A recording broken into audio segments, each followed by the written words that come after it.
Hi guys, this video is going to be for my Sun, Moon, Rising Libras for the month of July. What you guys are currently looking at is the energy you guys can expect to be walking into the month of July. So we're going to be talking about the transits, what you guys can expect to possibly experience, what you guys will be feeling, what you guys could possibly manifest. The energy, did I already say that you'll be feeling? Anyway, all right, so let's just get to it, and then we'll get to the channel messages after, and I'll also be discussing my intuitive messages throughout the video, okay? All right, so July 2nd, Neptune in Pisces goes retrograde in your 6th house. So to me, I interpret this as really being in touch with your intuition. This is like, instead of a Mercury retrograde where things get delayed, there may be miscommunication, there could be maybe arguments because of miscommunication. I look at this as like the clouds dissipating and being able to see a little more clearly. And it's happening in your 6th house. So I think for some of you, this is going to manifest in regards to I want to say healing. There should be some type of healing that takes place that maybe resonates more with you guys, like a strategy that would best work with you guys at this time. Okay, so maybe it would be a different kind of yoga that you intuitively feel within your body, because it's 6th house, so this traditionally belongs to the body. So you guys would understand exactly what type of healing practice would work best for you, okay?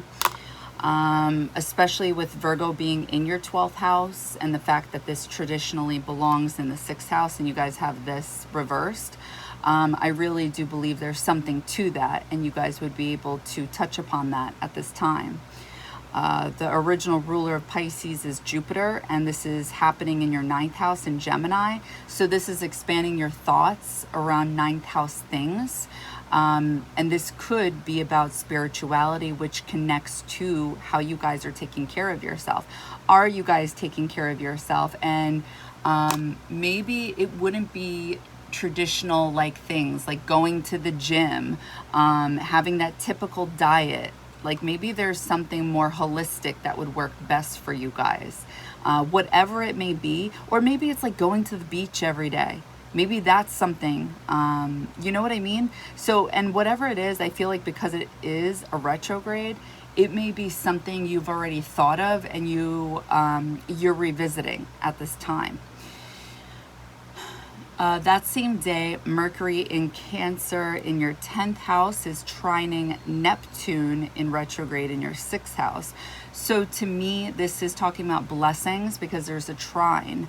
Trines are, it's either something that comes naturally to you, or it's a gift being given to you, or it's something that is so easy, like flowing, that you don't even recognize it. So because it's happening in your 6th and 10th house, I do believe it has something to do, for some of you, with structure, and a lot of you, it's going to have something to do with your career and work, all right?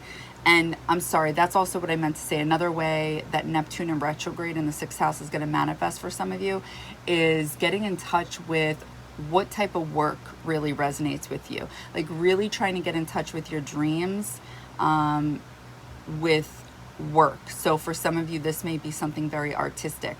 I think and I've said this before with the Sun, Moon, Rising Libras, it can be very hard to actually stick to achieve, I don't want to say it that way. It can be very hard. The 6th house can be very hard, more so for the Rising Libras. And this is because everything that you're doing, from when your alarm clock goes off and all the way to getting ready for bed, you're doing all that in Pisces. and things get lost in Pisces. It's so easy to get confused. It's so easy to get, I want to say almost like distracted, because it's like you can get caught up in a daydream or a thought. And it wouldn't be like a Virgo thought. It would be like a Pisces thought, but it would manifest in the sense that you could get too hung up, like Virgo energy. So because things are slowing down with maybe your daydreams and artistic vision, this could be a positive thing happening in the 6th house. And it could also even like perhaps even make you guys more influenced to have more structure, because you're really deeply in touch with your intuition, which is telling you guys, I'm sure on some type of level, like something needs to change here. For those of you who are still like kind of stuck in that typical rising Libra archetype with the Pisces 6th house energy. Anyway, so with Mercury and Neptune talking to each other, your intuition is definitely talking to you in the place of making your dreams come true with work. You guys may feel connected to your ancestors at this time, in the sense that maybe there was a legacy built from your family in the place of career. So what I mean by that is, since the 10th house is traditionally in Capricorn, but you guys have it in Cancer, right? So you guys have a stellium going on in your 10th house right now. You guys have Mercury, Venus, and the Sun. So more times than not, this usually means that because Capricorn traditionally rules the 10th house, but Cancer is there, the place of your ancestors, your family. There's some type of legacy within family or relation to females, something of that nature. You either know females that may act motherly or very nurturing to you, or you are connected to someone in your family who's well known and has some type of legacy, whether it's in your own like direct generation or the generation before yours or before that.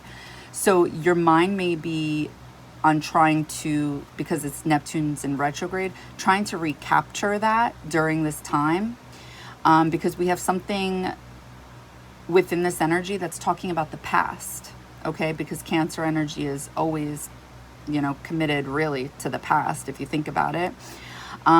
And Pisces connects to the past as well. So yeah, I do think you guys will feel motivated at this time intuitively by your ancestors, or just strong feminine energy to make something a reality. I think you guys will definitely be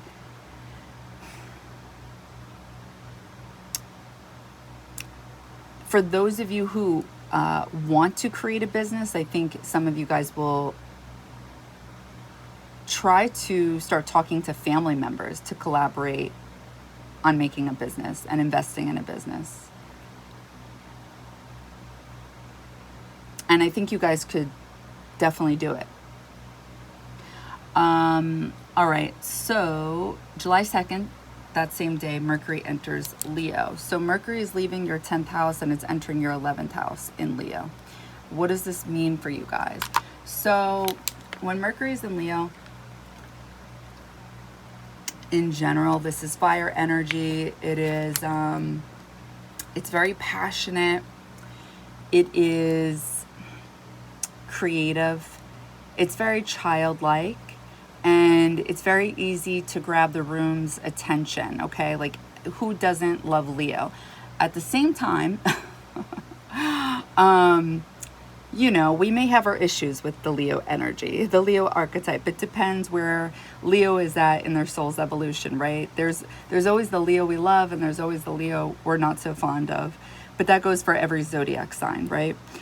So the fact that it's happening in your 11th house, I think you guys are going to be very lovable. I think you guys are going to want to, well, number one, you guys are going to be talking most certainly about yourselves, despite the fact it's in the 11th house. Why? Because no matter what, at the end of the day, it's happening in Leo. Leo is the self. I'm not saying Leo energy isn't like a beautiful soul who doesn't care about other people. I'm just saying it is what it is. You can't change astrology. Mercury in Leo is the self, okay? So it's thoughts, the way it communicates. You guys may be more leaning in towards wanting to talk about yourself, but because it's happening in the 11th house, which is traditionally Aquarius energy, which is the group of people, it's not the self, it's literally the opposite. I think you guys may want to try to maybe lead groups of people. Like, you may want to lead your group of friends in some type of way. You may want to be more social during this time, but you would be the one standing out, whether you want to or not. And it would be because you're feeling more social, okay? And even if you don't like feel this way, this is how this energy would manifest. It would manifest this way because this is the energy you're attracting during this time. So yeah, you may be, to a certain degree, thinking about yourself and wanting to communicate about yourself, but you'd be wanting to do these things with other people, with groups of people. And you may be wanting to talk about what it is you want to do or what it is you're currently doing in regards to your 10th house, because the sun, which is the ruler of Leo, is in your 10th house, right? So yeah, I think there's some type of correlation there. What else?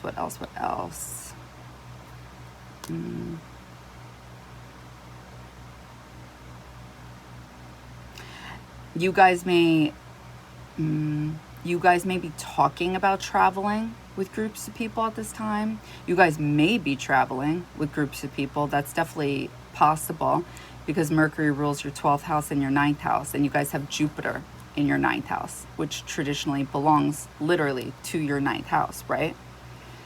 And you guys have Sagittarius in your 3rd house, and traditionally Mercury rules the 3rd house. So I do think there's something going on with a lot of you during this time regarding traveling in the month of July. So I mean, I think most people travel in the summer, so yeah, but something's going on here. And then for others, I think this is manifesting about education, learning something. And you guys could be learning something. Again, I'm getting the 3rd house, like you guys with Gemini energy, because it traditionally belongs in that 3rd house. But you have Sagittarius energy here, right? And the ruler of Sagittarius is Jupiter, and it's happening in your 9th house. I think there's something about, maybe for some of you guys, learning something with friends. You and your friends could be educating yourselves on some type of topic. And then you and your friends could be teaching other people about this or just talking about it.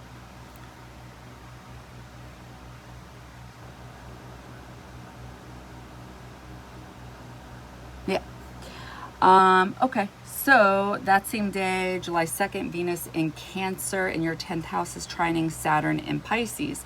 So yeah, there's something here regarding your career that you guys are investing into that is worth investing into. There's something of value here. There's something that can be long lasting, something with stability.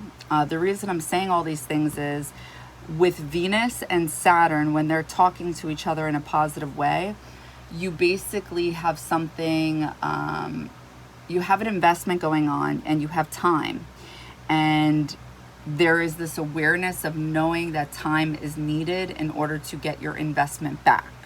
Now, even though not everyone wants everything yesterday and everything needs to be rush and now, in order for all of us to invest in something, we're investing for a reason, right? So to me, despite the fact that it's a trine, which basically speaks of like a blessing and easy energy, there's something here that's either like, I look at this as being like a gift to you guys. Like it's coming in so clearly, and I'm saying this because it's in water energy with Pisces and Cancer. With Venus and Saturn, it's like, it's almost as if like you have clear insight exactly on what you're willing to invest into, what you want to maybe gain money in over time, what your passion is in, what makes you feel emotionally fulfilled in the place of your career. What is something you can see yourself doing 10 years from now and actually sticking to it with structure? Because a rising Libra needs that, right? With Pisces, you guys know exactly what I'm talking about. I don't even need to get into it. I don't need to get into it. Maybe if you guys natally have Saturn in Pisces in the 6th house, then maybe that would be confusing to you guys. I don't know, actually. I would be intrigued to know. But yeah, so especially with this retrograde happening in Saturn, there's something slowing down in the sense that let's revisit this topic of where do we have restrictions in our life in the place of work, or where does our everyday regimen feel like we're stuck or caught up? Where are we not progressing and why? Like there is a revisiting of needing better boundaries or better rules, something like that. And being able to actually like hold on to it, because like I keep on saying, when you got Pisces in the 6th house, it's like you're focusing on something and then all of a sudden it's gone. That's what I mean with Pisces energy. No matter where it is in anyone's house, it's there one moment and then it's gone the next. It's kind of hard to talk about. It's kind of hard to describe. It's kind of the reason why some people don't believe in, maybe astrology or intuition, things like that. We're talking about things that are not easy to, things that are non-tangible, okay? And you guys have this in your everyday routine. So this is helping you guys. So that's technically a blessing. I also think for some of you guys, there may be, if not meeting somebody when it comes to the place of work, there may be some type of business partnership you guys are revisiting. And again, I'm saying revisiting because it is the place, I'm sorry, because it's a retrograde.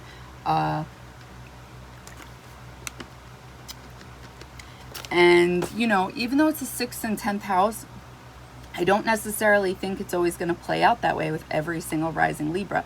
I think for some of you, this is going to be talking about, because not everybody works, right? Like, so then how does that manifest? Well, then 10th house is how you appear, your legacy. So with Venus in Cancer trining, oh God, what was it? Was it Neptune? Oh, Saturn, sorry.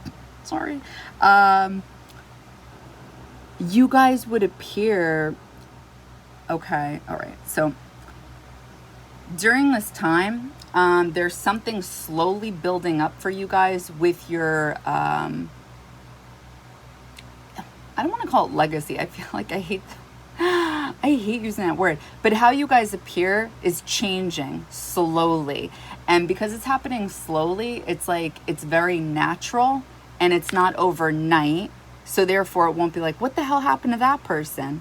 But it's like this smooth transition that has structure and stability, like it's sticking. It's something that's lasting, where maybe you guys are more easily able to go with the flow and being, I want to say more nurturing, right? Because when Cancer's in the 10th house, I think when you hear that, you would think somebody who appears very emotional and nurturing. But But when you, it's not that though. It's actually a very, I want to say it's like the moon and Saturn mixed together, and it doesn't really vibe. It's having these boundaries. It's the energy of feeling restricted with the moon, like not knowing when to express itself, so it expresses its moon energy at inappropriate times, because it's like the moon doesn't belong in the 10th house. I hope that makes sense. But with this energy here, with Venus being here, it's like it's helping you guys express this more easily, because you guys are meant to express Cancer energy visibly. And it's not meant to be like awkward or hard, you know? All right. July 3rd, Mercury in Leo in the 11th house is in opposition to Pluto in Aquarius in the 5th house. So what I've been saying for everyone is do not try to fight this energy. I don't know how it's going to manifest in everyone's life, obviously a little bit differently, but any opposition to Pluto is not worth fighting, because it's basically saying that it's trying to, there are power dynamics at play. Okay, so Pluto and Mercury are having a difference in opinion on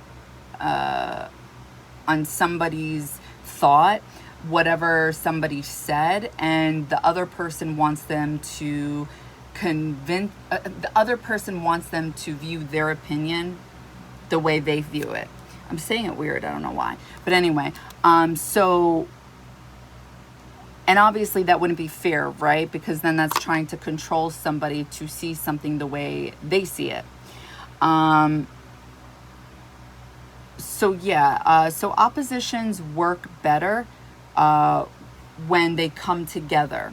So therefore you want to compromise with this type of energy. So how this could potentially manifest is, since it's happening in your 5th and your 11th house, Pluto in Aquarius, this is traditionally, Aquarius belongs in the 11th house, right? And Leo traditionally belongs in the 5th house, but you guys have it reversed. So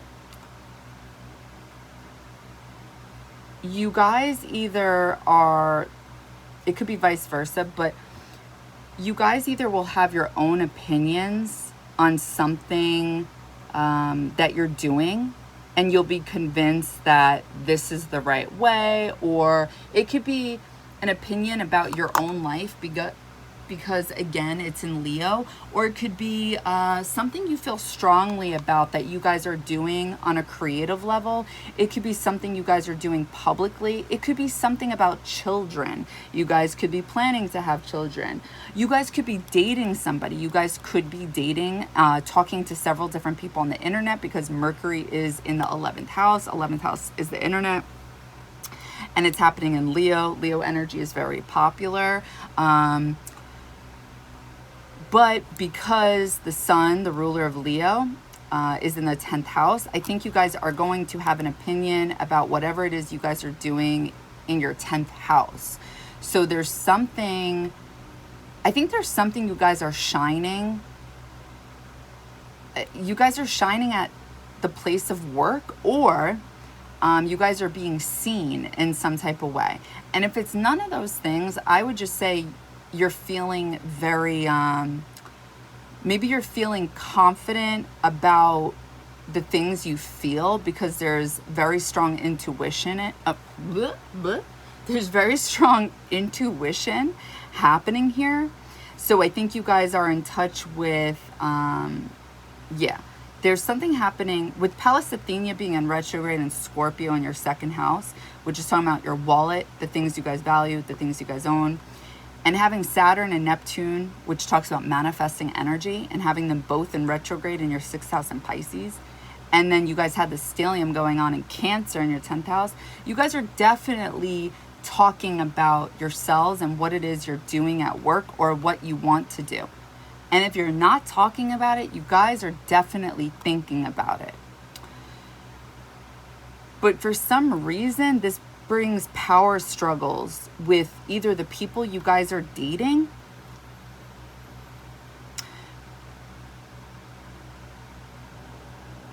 or, where's Mars?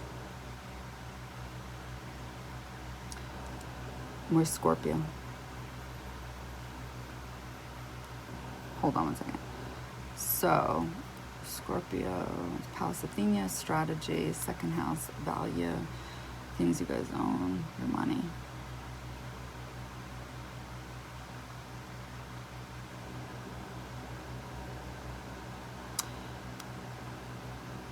So you guys could be investing into things that involve other people. And whatever these things are, these are things that I feel like are visible to other people. Like people can see your power. And I'm saying this because it's happening with Pluto in Aquarius. When Pluto's in Aquarius, there is something happening with groups of people, and it's like there's a lot of positive things to this, but the negative side is trying to control people into thinking that like you have to think about the group, you can't think about the individual. Whereas Leo energy is thinking about the individual. There's kind of like a fine balance that has to happen between Leo and Aquarius energy. Okay, there's similarities but differences between the two. They both want to be seen, but they want to be seen for different things. Leo energy could be seen for, look what I did, whereas Aquarius energy wants to be seen for the different things they've done. Aquariuses might deny that, but there's something to it, okay? And you always notice the person who stands out. Like, they both stand out. Leo and Aquarius stand out. But Aquariuses stand out for being different. And there's something about power happening here. So if this isn't happening with people you're dating or romantic with, I feel like there may be a power trip with your guys' thoughts, like on what it is you want to achieve possibly with the people you may be investing into or with for work, or it's literally just your own mind, like in opposition with like the potential of power, or maybe there's current power. There's something here about trying to control one another. It could be your group of friends. It could be things you're writing on the internet, because again, 11th house is the internet, and you have Mercury here.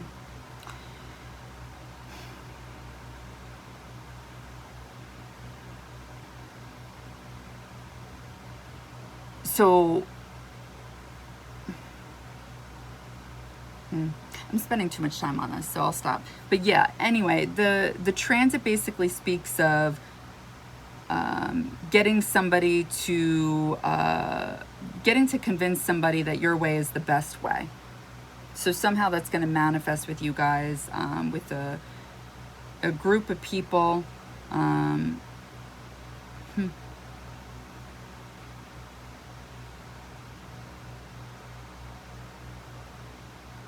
People just may be thinking you're coming into your power at this time, and they may have a problem with that on some type of level. Okay, July 5th, Mars in Taurus in your 8th house is sextiling Saturn in Pisces in your 6th house. So a sextile is free will. It's up to you guys to put in the work to make this happen. Otherwise, it's just an energy that's going to sit there. So Mars in your 8th house, to me, this is debilitated. This is an energy that wants to be comfortable. So the chances of you guys actually doing something on this day, it really, like, it would take a lot, I feel like, of willpower. And I think because it's a sextile, you guys could, I mean, the energy's there. But whatever this is, like if you guys do it, it's something that would help you guys out internally. Like, so I think if it's working out, because there's structure happening in your 6th house if you do this, it has something to do with, like, if you do work out, then you will feel better on the inside because you're letting some type of energy out. So internally, you're letting energy out, externally, and then it helps you guys with your daily regimen. Like there's some type of structure that's applied with this. And I feel like that may bring you guys some type of stability, and that may make you guys feel good. What else?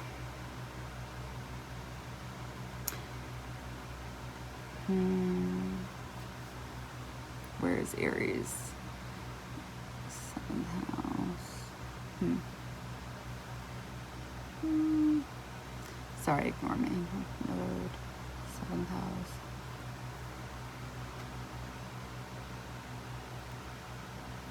Yeah, I think with the Mars sextiling Saturn, this is literally pretty straightforward. If you work towards something physically, like having the drive, the willpower, acting brave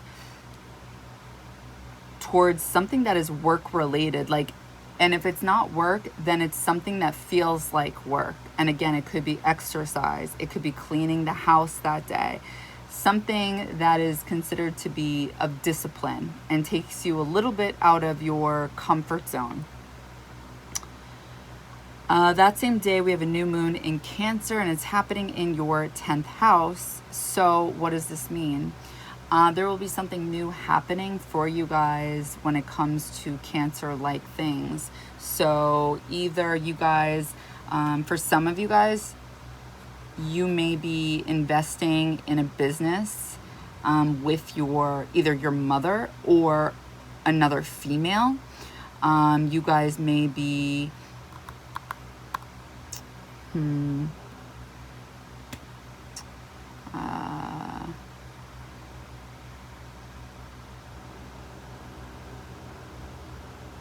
moon in Cancer.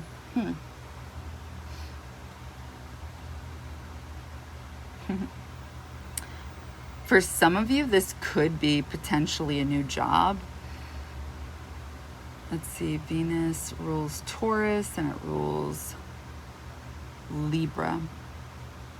So your 1st house and your 8th house. I think there's something happening here that is more so internal. Like there's something happening that is pushing you guys to act towards something.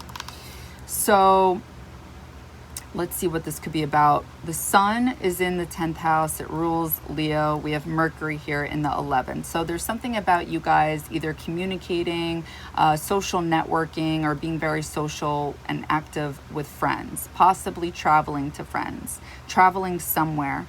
And then we have Venus in your 10th house. So you guys could be making more money this month when it comes to... Why? Sorry. So anyway, as I was saying, something new that could potentially happen. Getting back to what I was originally saying in the very beginning of this video, you guys may want to try to reestablish something that your ancestors did at one time. Because when I look at where the 4th house is for you guys, there's Capricorn here. But Capricorn traditionally belongs to the 10th house, right? So there's something about like legacy and being seen when it comes to the place of home, like family being known for something. This is going to apply for some of you. And you guys have Saturn in retrograde, again, speaking of the past, happening in your daily regimen. So I feel like something new may be happening when it comes to your ancestors and maybe encouragement to go for something, achieve something. There's something of achievement happening during this month and during this new moon. Because with Mercury being in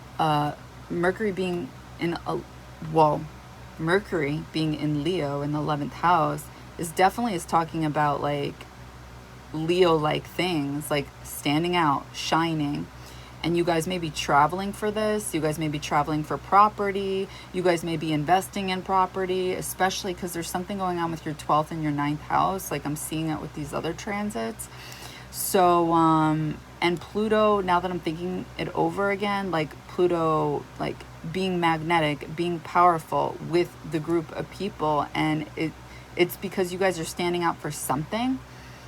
And if this isn't happening yet, it's because the South Node is in your first house right now in Libra.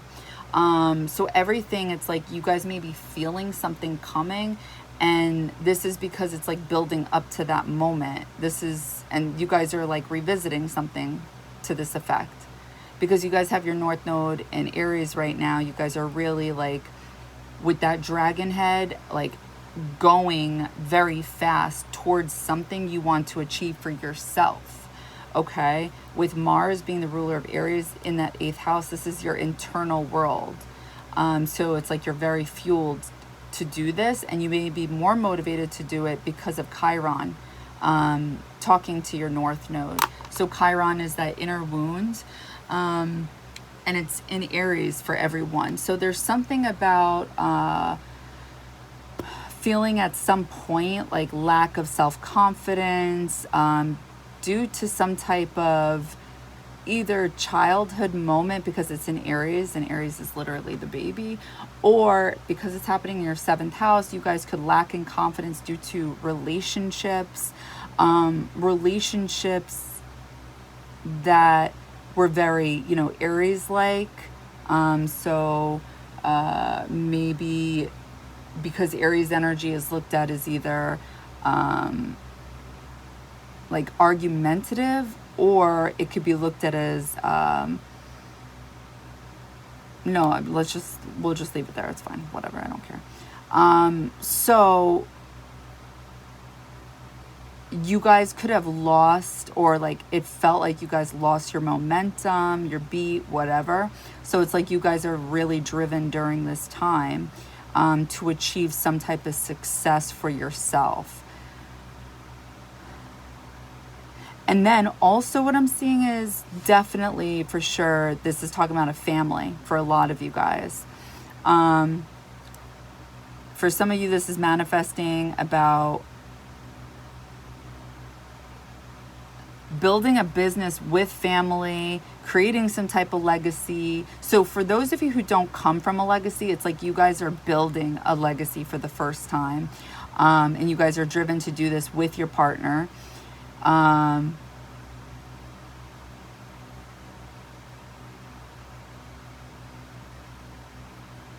Yes, and I feel like with Jupiter being in your 9th house in Gemini, you guys, and especially with Mercury being in Leo, you guys are definitely connecting with different types of people, learning through these types of people, and you're either meeting people through friends, or these are people from obviously online, like social networking, and these people may be from different countries is what I'm getting.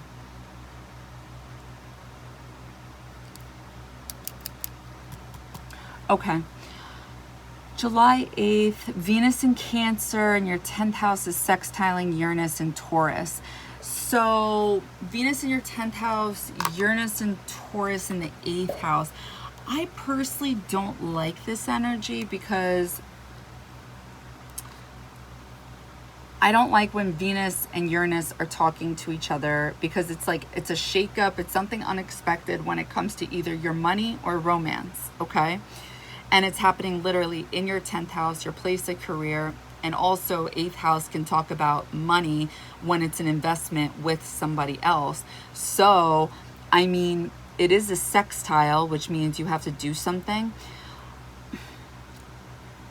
And I feel like because it's happening in Cancer and Taurus, I really feel like it's going to, however this manifests, it's going to affect the home and either what you guys value or your wallet in some type of way. Where's Aquarius in your 5th house? Okay, so I think for some of you, this would be, no, I definitely think this is somebody's story out there. This would be planning to have a child for some of you.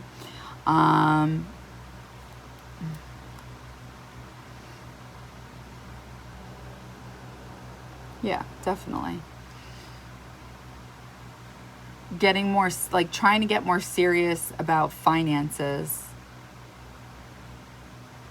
So some of you may be trying to invest in something to make, something happen.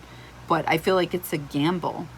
Literally, it's when you're talking about Venus and Uranus, it's because it's a shock, it's like electricity. So it could be good or bad. Is it a small shock or a big shock? So July 8th, Mercury in Leo in the 11th house is sextiling Jupiter and Gemini in the 9th house. So to me, this screams very, very confident, and not everybody vibes with that, because you may be going too hard and too big with this one. So whatever Jupiter touches, it expands upon. And it's already pretty much doing that when it's in Gemini, because Gemini is ruled by Mercury. So for those of you who aren't already like in touch with this transit that we're all in right now, Jupiter in Gemini is basically confident of its own ideas. Like it believes its ideas are great ideas, okay? And so with this transit is sextiling Mercury in Leo, okay? Leo energy is already confident. And so there's something here that's talking about you guys possibly wanting to talk about the things you're learning, possibly maybe even you may, sorry, let me repeat myself again. You could just be talking about places that you believe you and your friends should be traveling during this time, or a place you should travel at some point in life. This is definitely traveling or talking about traveling. This also speaks about education as well. So I think some of you are going to be talking about education, and some of you are going to be talking about traveling, and then some of you are actually going to be doing both. But while you're doing both of these things, or one, whatever, you're going to be a yenta. Like you're going to be very confident in whatever it is you're speaking about.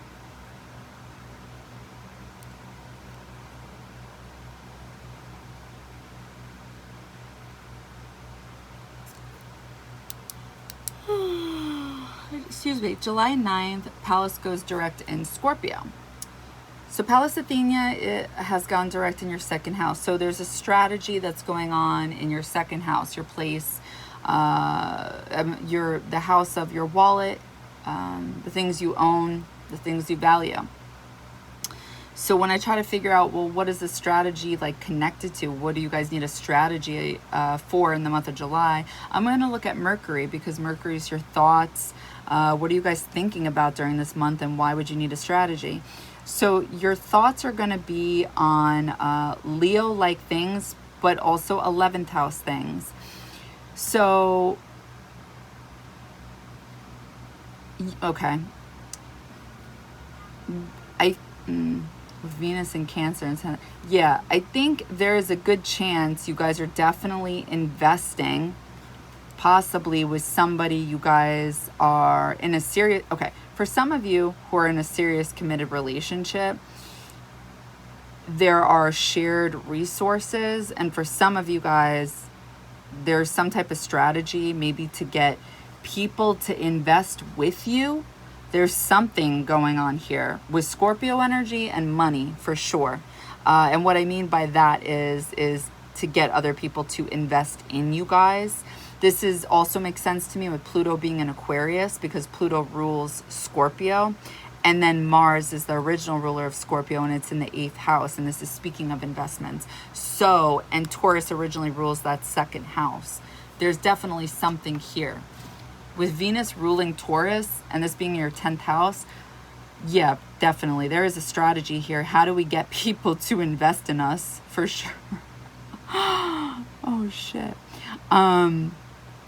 Okay, so that's one way. What's another strategy for some of you? Like, this is going to be about Pluto in your 5th house. I mean, no matter what, this is stemming, it still goes back to this 10th house.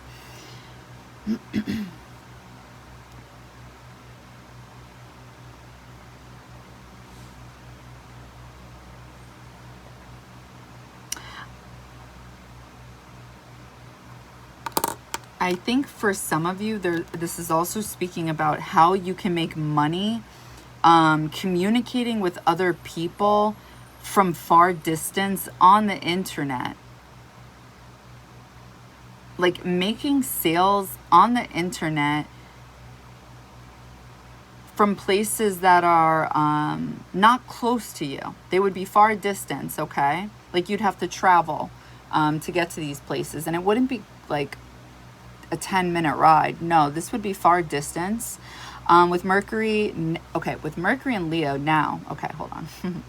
In the 11th house, I'm thinking of not only just like sales, but now I'm thinking of like the top salesman. You know how there's always one of those? Yeah, like you would be shining with this when it comes to, there's something here. Either you guys are maybe getting a job online and really this business takes place in a different country. I could definitely see that happening. Maybe this is the strategy, how to increase your money in your wallet while still being like comfy umphy. I don't know, something like that for sure, for sure. Yes, with Pluto and Aquarius, yeah, I'm thinking about like your power is through the internet. You're gaining resources through the internet. Definitely. Uranus, the ruler. Yes, okay. I'll stop now. Sorry. What else? What else? Sun in Cancer on July 10th in your 10th house is trining Saturn in Pisces in your 6th house. So again, there's something that you guys are able to see. It's not necessarily going to unfold now, but it's going to be worth the investment because you can intuitively see it. You can intuitively feel it. That's what I'm getting with the Sun in Cancer. Because I'm not getting like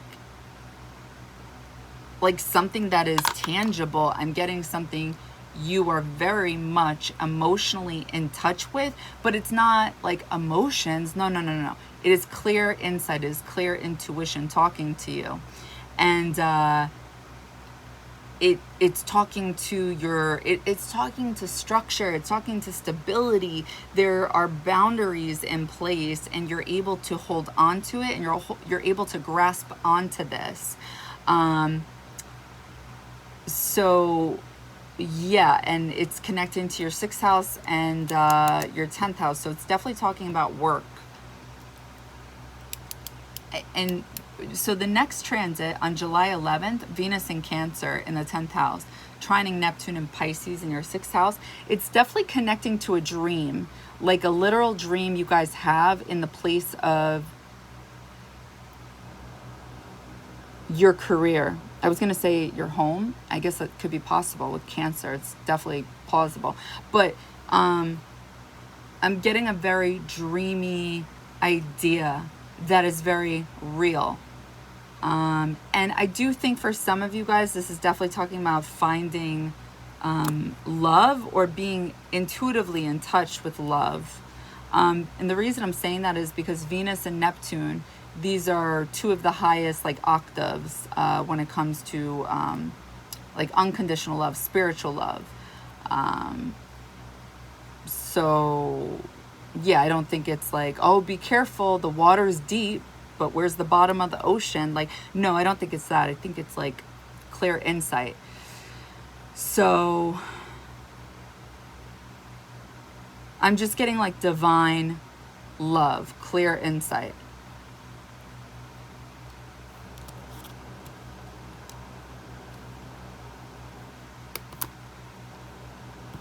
July 11th, Venus enters Leo.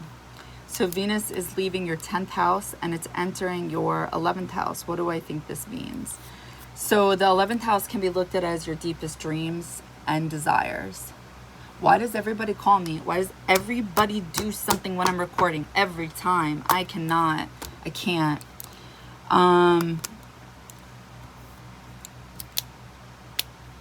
July 12th, Venus in Leo in the 11th house is opposition Pluto in Aquarius.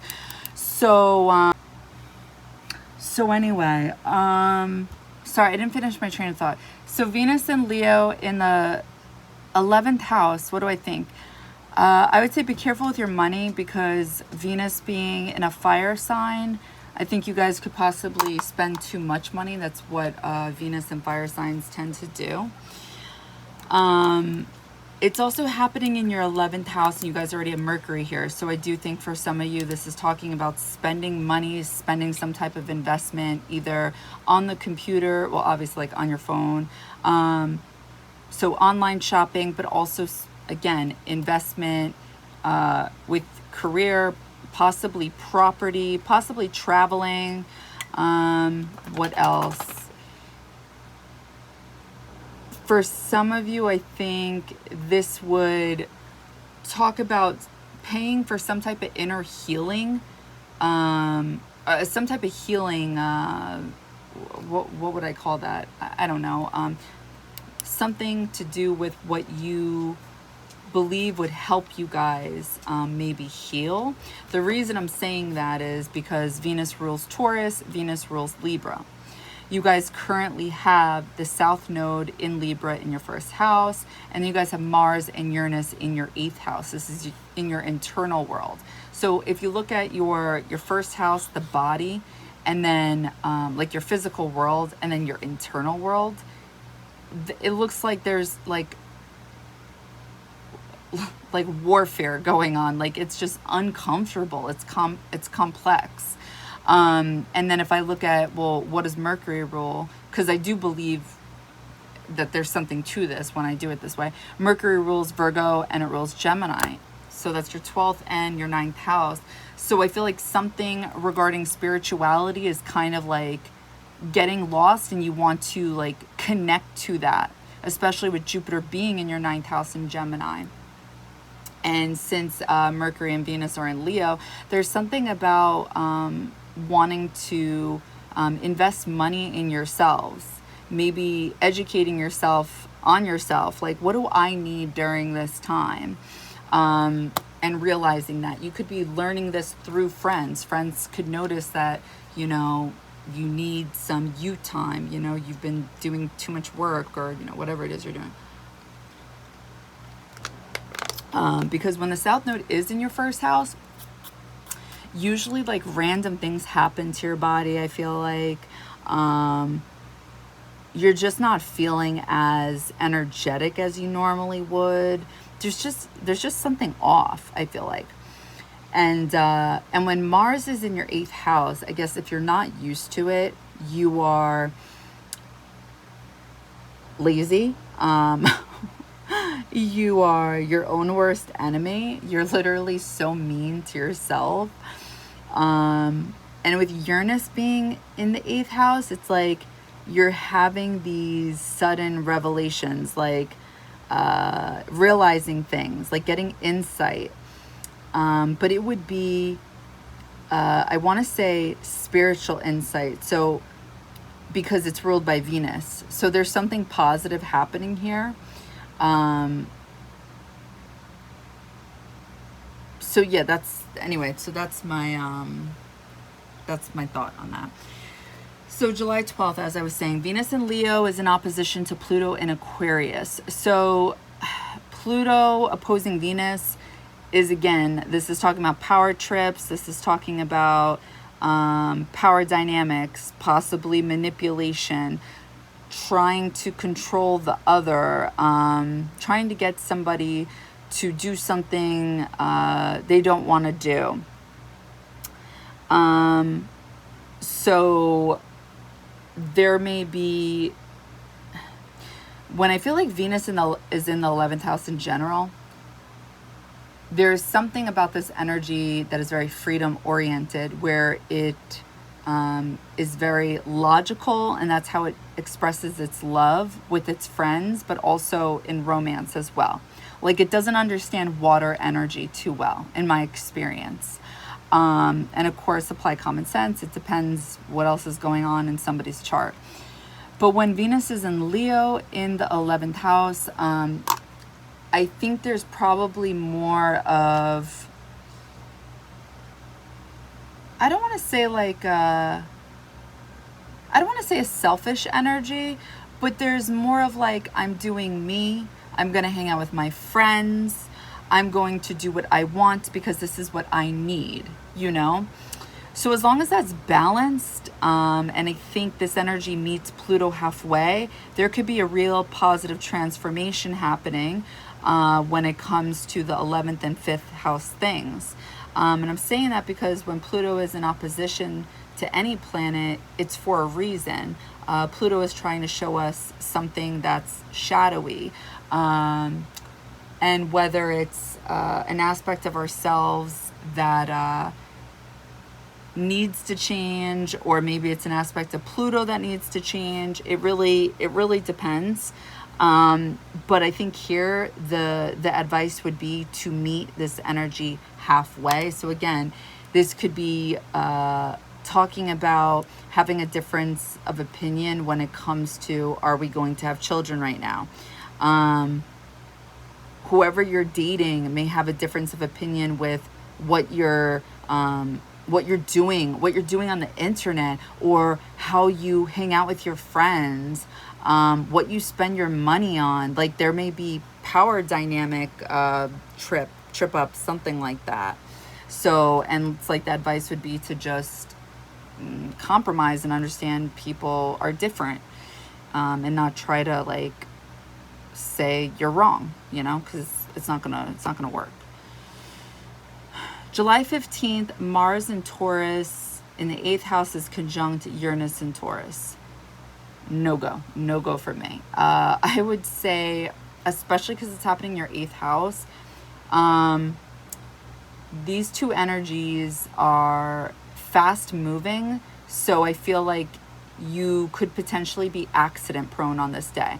And now, I'm not one of those people that believes in like, on this day, this is what's going to happen, blah, blah, blah. Like, I'm not into that at all. But there are specific transits that are a little like alarming, or there are really positive transits that are like, you guys should definitely do something really good on this day. And I feel like it would be wrong not to talk about it. So that's my opinion, and I'm going to keep it there.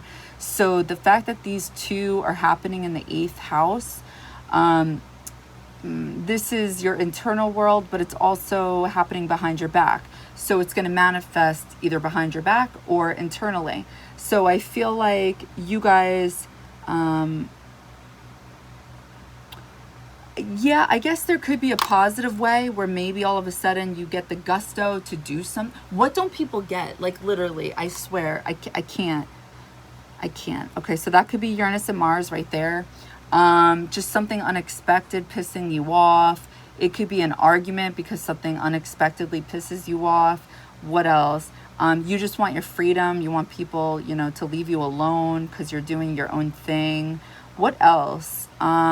Moving too fast and rushing. So it's like you get cut, you bruise, you hurt yourself. What else? It's happening in Taurus. So I would say, I don't know. I've read some things where people are saying this could be a positive investment. I think it depends on what's going on in your chart. I don't think that's like an all-around thing, to be quite honest with you guys. And I'm talking about stocks, of course. The fact that's happening in your 8th house, that could be a possibility, actually, with stocks. Yeah, with Taurus, because it rules the 2nd house, and you guys have this happening in your 8th.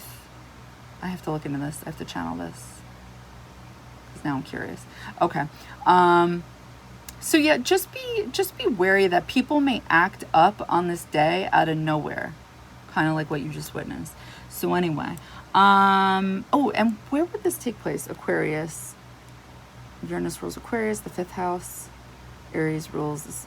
Oh, well, hold up. What? Mars rules Aries. Mars rules Scorpio. Uranus rules. Okay, so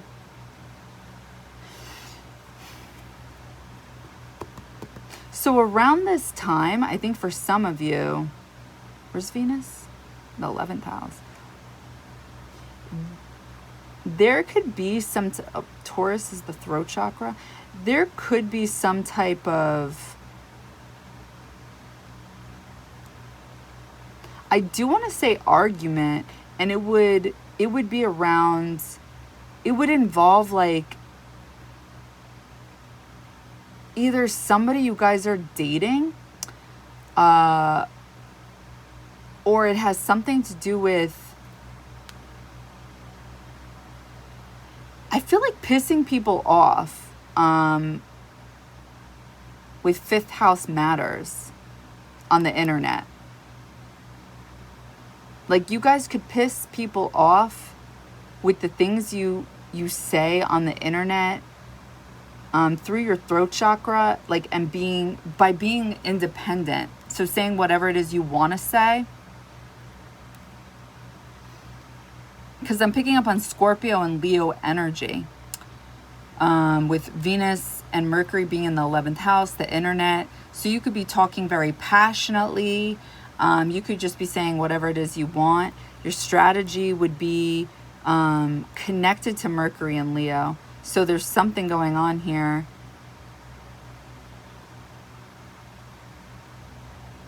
Or people could be feeling like you're a competition to them because of some type of investment you may be doing, and it may be public, or it's just like people know about an investment you're doing, or you're just in the limelight for some reason, and there are some type of like, I want to say hidden enemies, something like that.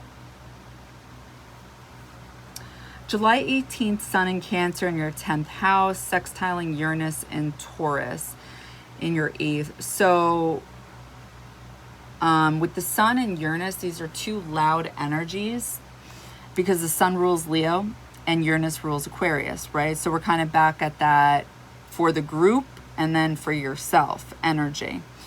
But the Sun being in Cancer, again, you can intuitively see something when it comes to how you appear. You can intuitively see something when it comes to the place of career for yourself. So there is a chance to act on something based off of what you intuitively can feel. All right. And I feel like it's an investment because it's the Sun in Cancer sextiling Uranus and Taurus. You guys have this in your 8th house, and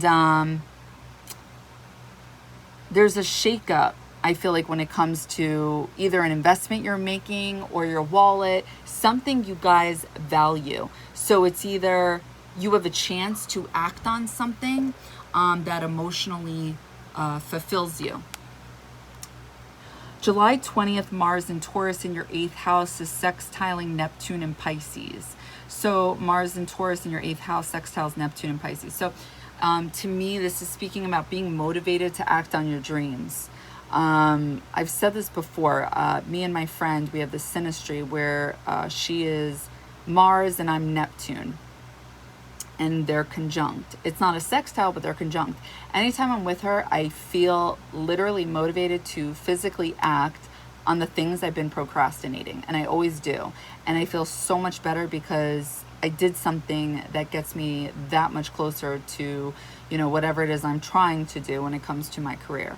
So it's a very like dreamy aspect because you can't believe like you're doing it, or like it's almost as if like you have the gusto and the bravery to do it with somebody who's like encouraging you, who makes you feel like I want to say very dreamy, like you're more than capable, something like that. It's a very nice energy. So I feel like for you guys, since it's sextiling each other, you guys are more than capable to actually do something like this, but with free will. And I'm telling you, it's well worth it. With the 8th and the 6th house, you guys would be courageous on this day to literally make your dreams come true, or go after a dream that you've like envisioned for yourself when it comes to either your daily regimen or work. So if you've been procrastinating like some type of workout, it's like this would be the day that you're gonna have the energy to actually do it. Or if you've been procrastinating applying for another job, this would be the day to do it. Yeah. July 20th, Mars enters Gemini in your 9th house. So what does this mean? So, I mean, this energy is always talked about in such a shitty way, and I want to clear the air here. So Mars in Gemini, if you think about Gemini in general, Gemini is ruled by Mercury, and this is traditionally happening in the 3rd house. So no matter where Gemini is in your chart, it's always going to have some type of connection to the 3rd house, which is your local community, your siblings, your cousins, your aunts, your uncles. There is that education that you had growing up, right? It's a smart energy. It is, as I like to say, it's connected to lawyers, detectives. I like this energy. It's a funny energy. It can act like a chameleon. It doesn't mean it's fake, because the brain doesn't know the difference between like when you're trying to imitate something, and then once that energy like is you, like you already are that. The brain can't really like separate it.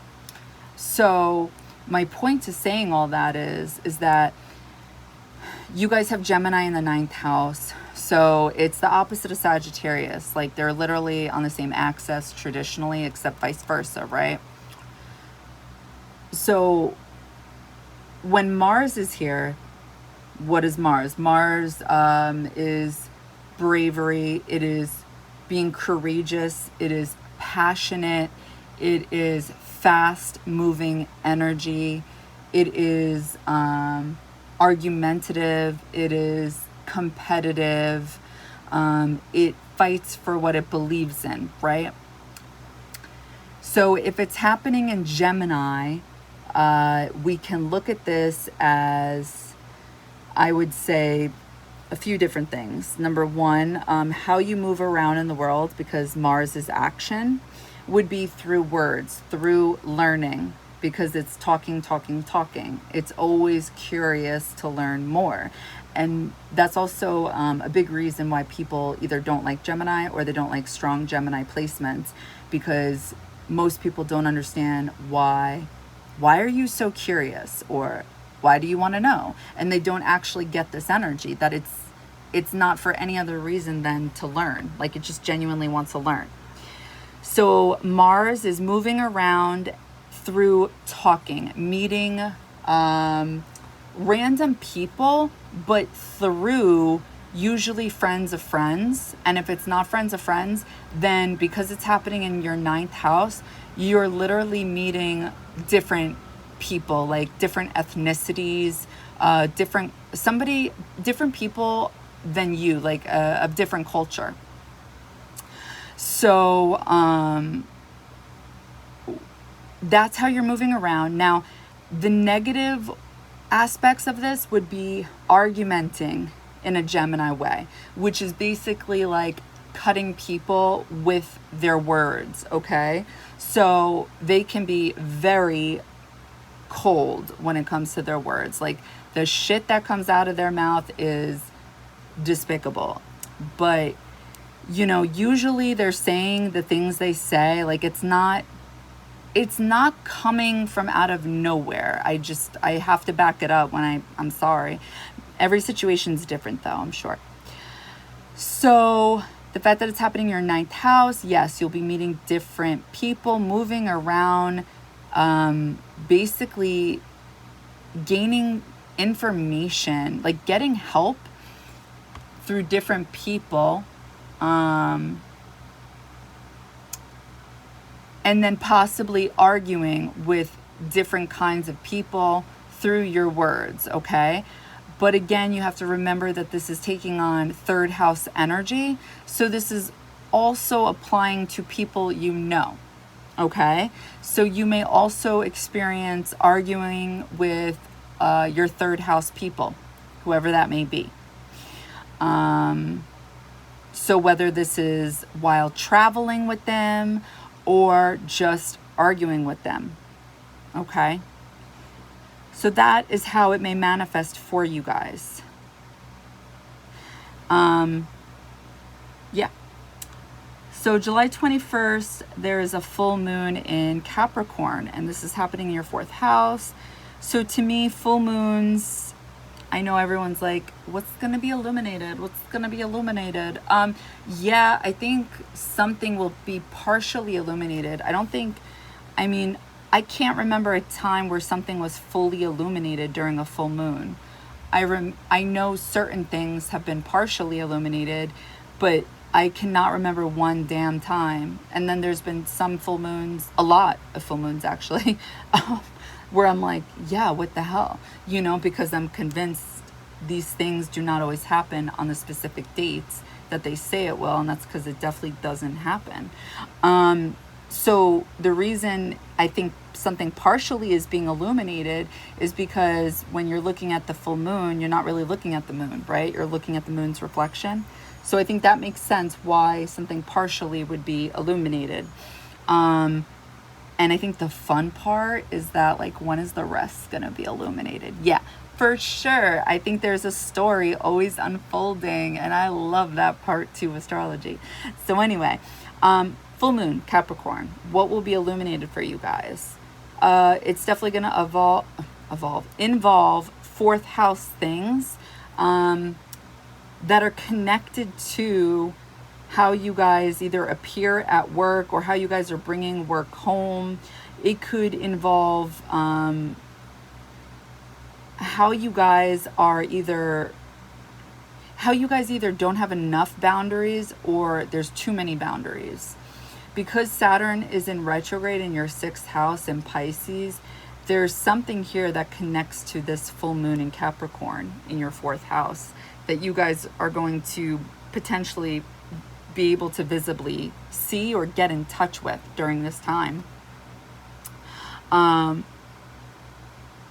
Especially with the sun in Cancer in your 10th house, I do think something will be illuminated. Maybe there is not enough attention at home, because I see so much going on with your public life, but not enough going on with your private life, right? Houses 1 through 6. That's kind of coming through to me right now as I'm looking at the chart. So maybe home is getting neglected.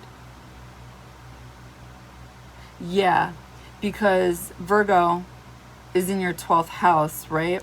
So this is another thing I feel like rising Libras have difficulty with the discipline and the structure of daily routine. It's because Virgo is literally in the 12th house. It's gone. It's missing, because the 12th house traditionally belongs to the Pisces energy. Everything's literally backwards in this life. So my point is that the structure and the discipline, is it going on at home? Is it here? So because I feel like it's there, all of that is being focused on at work. So if all your attention's going on at work, what's going on at home? Are you guys able to keep up with that Virgo energy at home?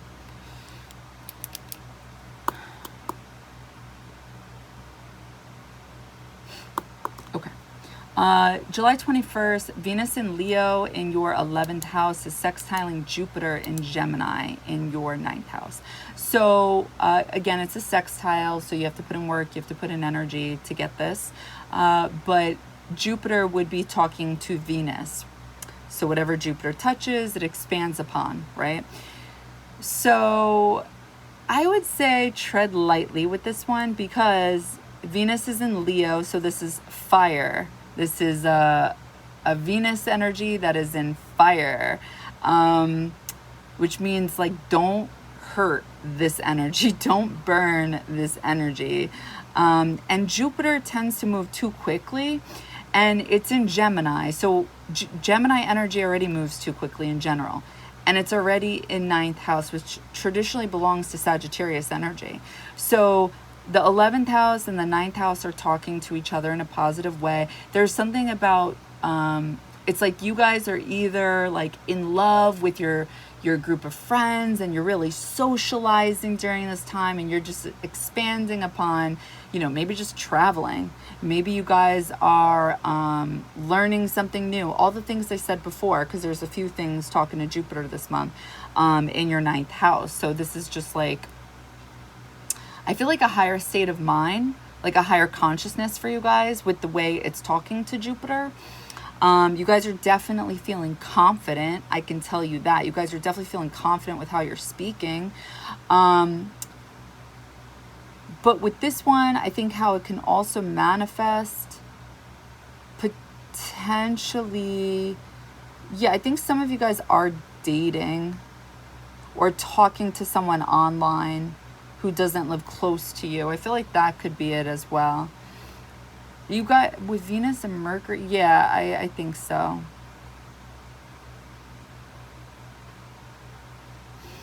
Okay, July 21st, Mercury and Leo in your 11th house is squaring Uranus and Taurus in your 8th house. Okay, so there would be some type of block, there would be some holdup, a restriction of some sort when it comes to communicating.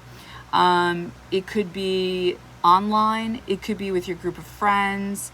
There's just some type of miscommunication when it comes to, I want to say being open, and because it's happening in your 8th house internally. It's almost as if like this energy isn't being, isn't coming out externally correctly. Does that make sense? So Mercury and Uranus are talking to each other, but it's like there's a block. So when I think of Uranus in general, it's intuition, it's downloads from spirit, it's getting clear insight, and it's almost like it's trying to go directly to your mind. So the intuitive hits like your mind, and you're clearly in tune with what's really going on without being able to see it. But then it's like something ricochets and it doesn't get to your thoughts. So therefore it's like there could be illusions on this day. I want to say illusions because even though Neptune isn't involved, the 8th house is involved. And you guys have it in Taurus, yes, but still there's a square. So something is not being easily understood. And anytime there are certain houses or energies that are talking to a square, that are involved with a square, I'm sorry, this can be misunderstood as being like mysterious or secretive or illusions. So yeah, I'm going to say that that's the possibility of what could happen. I think also an argument as well, definitely. I may have said that, I forgot. Anyway, July 21st, Sun in Cancer in the 10th house is trining Neptune in Pisces. Okay, so that same day, there's some type of clear insight because when the Sun is talking to Neptune in a very positive way, I look at this as being able to see through the clouds. Like there is no confusion, you get it very clearly. Which is interesting because it's happening on the same day that there's a square. So maybe it's like hours later after a possible argument happens or there's some type of confusion on the internet. That could be a possibility too with Uranus and Mercury. There is confusion on the internet with what somebody says. hours later, you guys could then clearly understand something that happened. What else? With the sun trining Neptune, I also see this as an artistic energy for sure. Being able to visibly like be in touch with your artistic side, but also being able to be in touch with your emotions. Like, oh, why did I get upset earlier? It's because, you know, blah, blah, blah, blah, blah. All right, July 21st, Mars in Gemini in the 9th house is trining Pluto in Aquarius in the 5th house. So a trine is a blessing. It's easy energy, right? So therefore, Mars and Pluto talking to each other in this type of way is not a bad thing. Otherwise, I'd be like, uh-oh, SpaghettiOs. But this is talking about taking some type of being able to easily lead people when it comes to, I want to say, the internet. I keep getting the internet because of Aquarius energy. It could be for some of you just traveling somewhere and you guys are explaining to people with your words as to how something works, or, you know, like you guys are doing something where you stand out and people can visibly see you, but they're listening to the things you're saying. Like you are taking action through your words. And while you're doing that, you're also teaching people, okay? It's definitely like a very, I would say a powerful energy, but it's funny because it's mutable energy, but fixed energy. So I'm getting like nothing too crazy when it comes to leadership. I'm getting like a chill energy. And I think that's because it's happening in your 9th and your 5th house. Like, yeah, I mean, the 5th house traditionally belongs to Leo right now. I mean, you guys have it in Aquarius, but I just look at that as like kind of like expressing yourself in a weird kind of way for fun. And then the Gemini energy being in 9th house is kind of similar, but it's almost like a blessing with how you're doing it, because you're doing something, yeah, maybe for fun, but I'm getting more of like, I'm getting something of expression and being magnetic and powerful and having people's attention in like a smart educational type of way with Aquarius and Gemini, because it's air energy. July 22nd, Sun enters Leo. So your Sun is leaving your 10th house and it's entering your 11th house in Leo. So wherever the Sun is, this is where you guys are going to be shining no matter what. So people are going to see you visibly, either on the internet or with your group of friends, or if you guys are social networking, putting yourselves out there in some kind of way. People are definitely going to be seeing you stepping into your power. Definitely. That's what I'm seeing here. You guys may be visibly expressing yourself through Leo-esque things, you know, through colors, summer colors, bright pinks, bright greens, blues.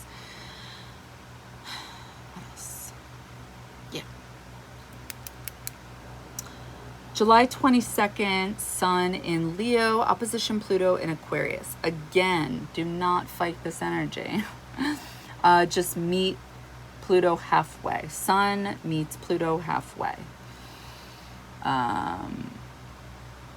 But what the transit is basically saying is that you may be feeling a certain kind of way. You may be expressing yourself in a very Leo kind of way. And it's happening in a very public house. And Pluto is actually expressing itself in a very public house. But Pluto wants to express itself. Pluto believes it should be expressed in a Aquarian kind of way for the people. So it's going kind of against how you guys may be expressing yourselves. So there is a difference in opinion on how one should express themselves. Okay, so since again they're both fixed signs, they're not gonna agree.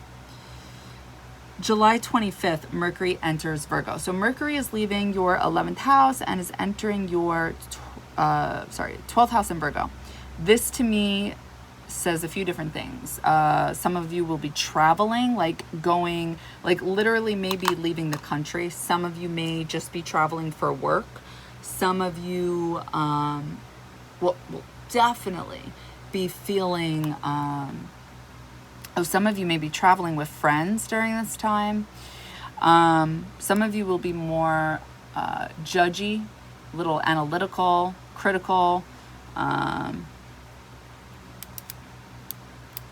Yeah. Okay. What else? What else? All right, July 25th, that same day, Sun in Leo in the 11th house is sextiling Mars and Gemini in your 9th house.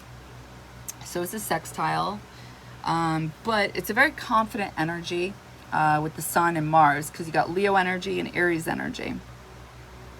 So I think you guys will be feeling confident enough to literally act on something, whether it's feeling motivated to put yourself out there, or motivated to take action when it comes to maybe traveling to, I don't know, some type of class that you've been holding off, or going back to school. There's something that you guys have the potential to actually follow through with during this type of transit, okay?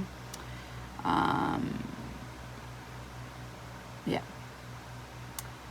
July 26th, Chiron goes retrograde in Aries in your 7th house. So to me, this is talking about revisiting some type of wounds when it comes to relationships. So for some of you, this whole thing is talking about relationships. Maybe you guys, okay. So for some of you, you guys are probably thinking about having children, growing your family, or trying to grow a family, or trying to, okay, so with the North Node being in your 7th house, some of you are really trying to put yourselves out there, maybe on dating apps, and because you guys really want children with Venus and the Sun in Leo, or for some of you, you guys are just putting yourselves out there on dating apps because you're really, just for obvious reasons. Who doesn't want to be? I mean, most people want to be in a relationship. I mean, there's nothing wrong if you don't, but I'm just saying, like, all of that makes sense to me. So you're feeling good, you're feeling positive, you're feeling confident, and you're driven to maybe find a partner who wants to be in a serious, committed relationship. That is what the North Node speaks of in the 7th house. But since Chiron is there as well, it's like making the whole process painful. It's not making it's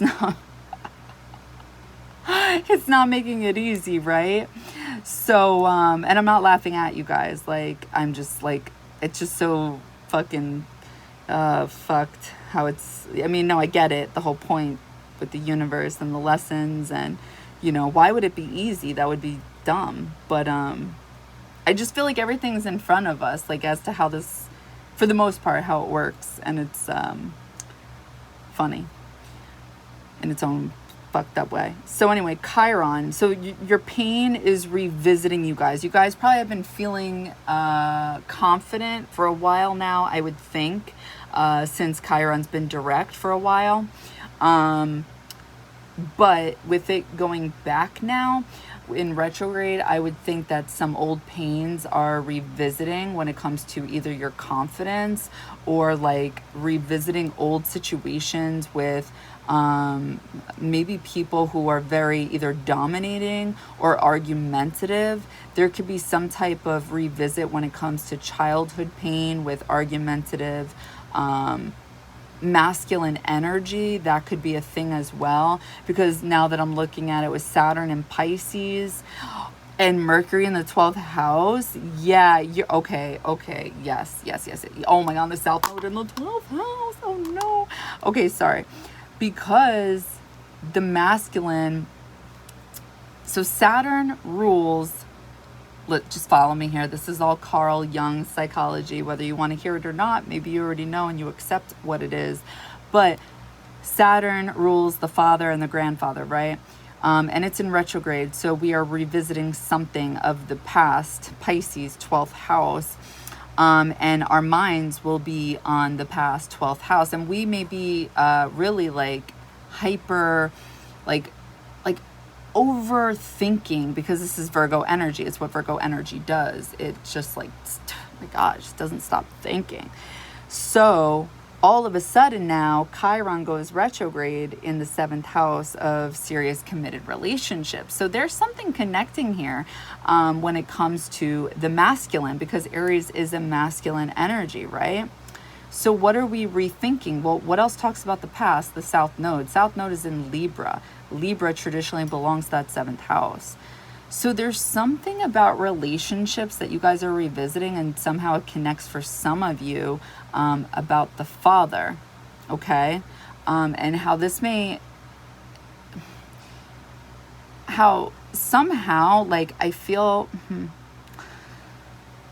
your daily regimen or something for some of you guys that you're going to be in touch with during this Neptune in retrograde, like maybe not its best. Like whatever you guys are doing on a daily may actually be affected. Like things may be getting lost every day. And I don't mean like literally. I mean, maybe for some of you, I don't know. But like it may be hard to hold on to something like of structure and discipline, because it connects back to the father for some of you. Obviously, that's not going to be everybody's story, but that's definitely going to connect to a lot of you guys out there.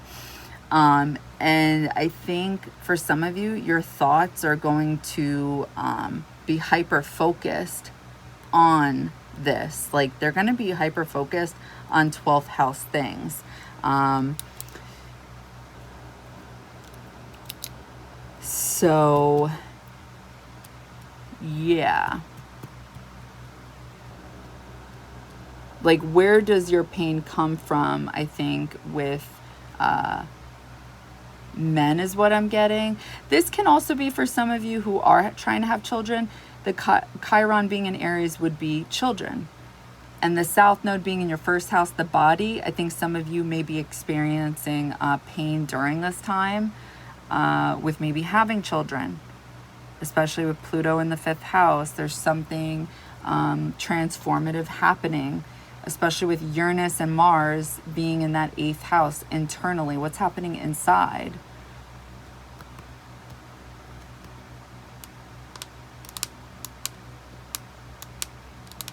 Interesting. Okay, so I want to make sure I went over everything. So the South Node and Libra in your first house. So for some of you, I think this is manifesting in the sense that you guys already have experience with diplomacy, keeping relationships harmonious, trying to please other people instead of yourself. But the flip side to that is it ends up creating the Aries energy ultimately, right? Where you get all Aries and it's not in a good way. So now the North Node in Aries is asking you guys to be more, like try to do what other people do, because most people in this world, and I don't mean this in a bad way, I actually mean this in a healthy, positive way, because this is what the rising Libra is supposed to learn in this life, is to actually stop thinking about other people all the fucking time. Like literally, it's a problem. It's like, yeah, people can be like, no, it's beautiful. It's beautiful. Like, no, it's not. It's causing a problem. It's very like, you got to start thinking about yourself first. There's a reason why most people do it. Okay. So there is this like call to have a relationship with yourself, even if you guys are already in a relationship with other people. But it's like, If you want to stay out later for that extra night, Jill, well then have the fucking drink. You don't need to ask Bobby. Like, just stay out. Like, I'm sure Bobby wouldn't ask you, you know, like, stop trying to play fair all the time. Just do you for once. You know, it's a shitty example, but that's, you know, whatever. So, and you may be more motivated because of having experienced pain in relationships with selfish people, you know, Aries energy, I guess. Anyway, South Node in the first house, how may this manifest for some of you? Having issues with the physical body during this time. Things randomly happening because of Uranus being in your 8th house internally, okay? This is happening in Taurus. So yeah, you guys, you know, maybe more in touch with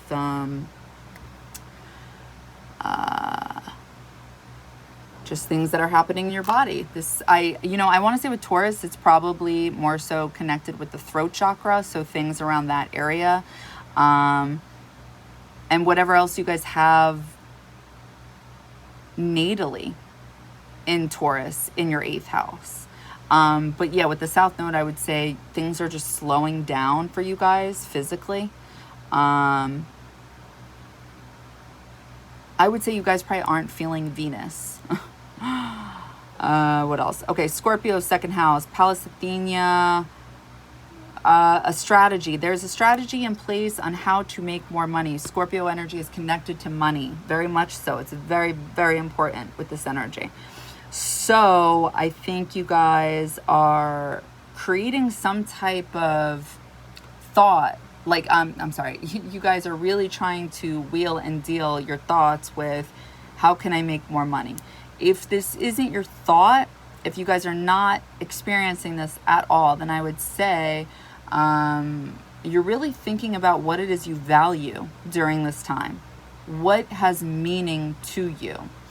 And I feel like it connects to either the mother because you had a lot going on with Cancer energy in the 10th house.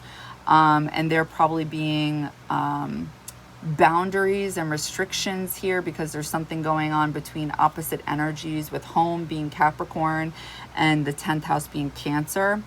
It's usually literally the rising Libra archetype story. Or I would say there's like valuing nurturing woman in your life, valuing how you guys can be nurturing woman for other people. And that could be because of lack of, okay? You guys could be thinking about what you guys own during this time in order to make more money. I feel like there's a strategy about money going on right now. And I'm saying that because of the 10th and the 11th house. I feel like you guys have a lot going on there. Let's see. Full moon, Capricorn. Something will be illuminated when it comes to... when it comes to men, I feel like for some... Oh my God, the father. Oh my God. Oh, gross. Okay, anyway. So for some of you, it'll be the father. And for some of you, this will be work, your career, how you appear. For some of you, you guys will try to create a legacy that your ancestors had. For some of you, this will be trying to work from home, definitely. Getting a job on the internet from home. For some of you, you guys will be seeing some type of internal issue for sure in regards to your emotions and the lack of, and how it connects to being able to like have enough stability to like your daily regimens in order to have to have structure with your daily regimens. It could be because there was lack of structure at home.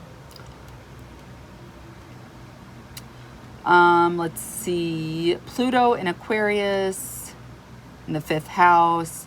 There's some type of power slowly building up for you guys, either on the internet or with your group of friends, like different groups of friends, and like being seen, because it's the 5th house, as some type of like magnetic or powerful person, you know, not to be so dramatic, but something to that effect. And then for some of you, this is talking about like literally like transforming your body because of having children. Like there is some type of transformation when it comes to children. Yeah. Sixth house, Pisces, Saturn, Neptune, both going in retrograde in the sixth house. To me, this is manifesting and being able to hold on to something that is tangible, either with your daily regimen or the place of work. It could actually just be figuring that out for once. The seventh house in Aries, North Node and Chiron, destined to figure out your pain in order to maybe commit to relationships or to commit to yourself. There's something here going on. Taurus in the eighth house with Uranus and Mars. There is some type of internal battle, I feel like, within yourself of realization. I feel like you guys may be a little mean to yourself. Taurus, throat chakra. Ninth house, Gemini, Jupiter, and Mars. Definitely, I forgot to mention this one. Be careful who you guys, if you guys sleep with anyone during this transit, and if you guys end up like getting serious with anyone, because I say this because these two are going to be conjunct. They're going to be vibing at one point and it's going to feel good. But this has the potential, because of Gemini energy, to end up being like not a positive transit. This could, okay, so since Jupiter's the husband, Mars can be the enemy.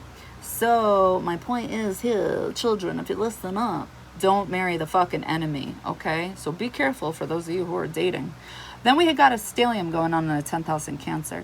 Very intuitive, very in touch with your career, how you guys appear, in touch with other females, in touch with your mother, in touch with what you want, maybe the home, your personal home, like to be like your family, to look like what you want this to be one day.